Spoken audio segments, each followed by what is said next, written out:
नमस्कार. मी डॉक्टर अफसर नवाबुद्दीन शेख, लातूर राष्ट्रवादी काँग्रेस पक्षाचा जिल्हाध्यक्ष आहे. तसेच औसा नगरपालिकेचा विद्यमान उपनगराध्यक्ष आहे.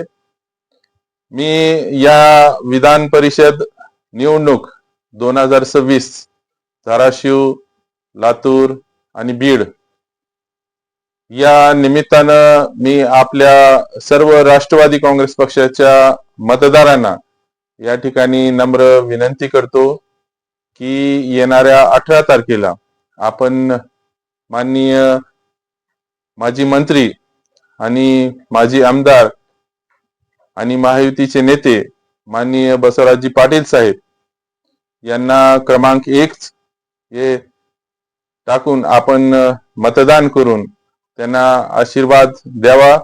आणि मी गेल्या 10 वर्षापासून ते औसा विधानसभेचे आमदार असल्याने मी सातत्याने आणि मी त्यावेळेस नगराध्यक्ष असल्याने मी त्यांच्या संपर्कात राहून त्यांचा सहवास या ठिकाणी मला लाभलेला आहे.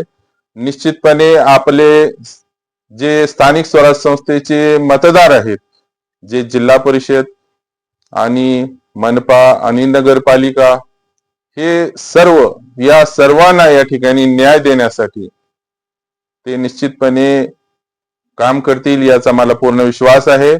आणि गेल्या 25 वर्षापासून मी नगरपालिकेमध्ये स्थानिक स्वराज्य संस्थेमध्ये मी स्वतः काम करत आहे आणि 4 वेळा नगराध्यक्ष राहिलेला आहे. आणि या निमित्तानं मला स्थानिक स्वराज्य संस्थेचे जे मागच्या टर्म मध्ये आमदार होऊन गेलेले आहेत आणि त्यांची कार्यप्रणाली आहे ते बघता मी या ठिकाणी मी आपल्या सर्वांना एक आश्वस्त करू इच्छितो की निश्चितपणे या पदाला आणि आपल्या ज्या स्थानिक स्वराज्य संस्थेच्या अडचणी असतात ते निश्चितपणे ते मार्गी लावण्याचं काम माननीय नेते बसवराजजी पाटील साहेब करतील.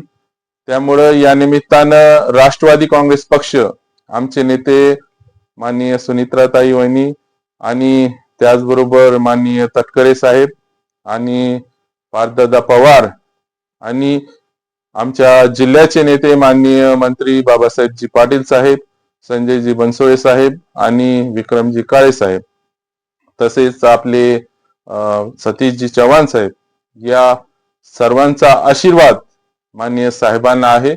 त्यामुळं राष्ट्रवादी काँग्रेस पक्षाचे आमचे जे सर्व या मतदारसंघातील तसेच धाराशिव आणि बीड जिल्ह्यातील सर्व मतदारांना या ठिकाणी या निमित्तानं मी नम्रपणे विनंती करतो की आपण माननीय बसवराजजी पाटील साहेब यांना आपण मतदान रूपी आशीर्वाद द्यावे.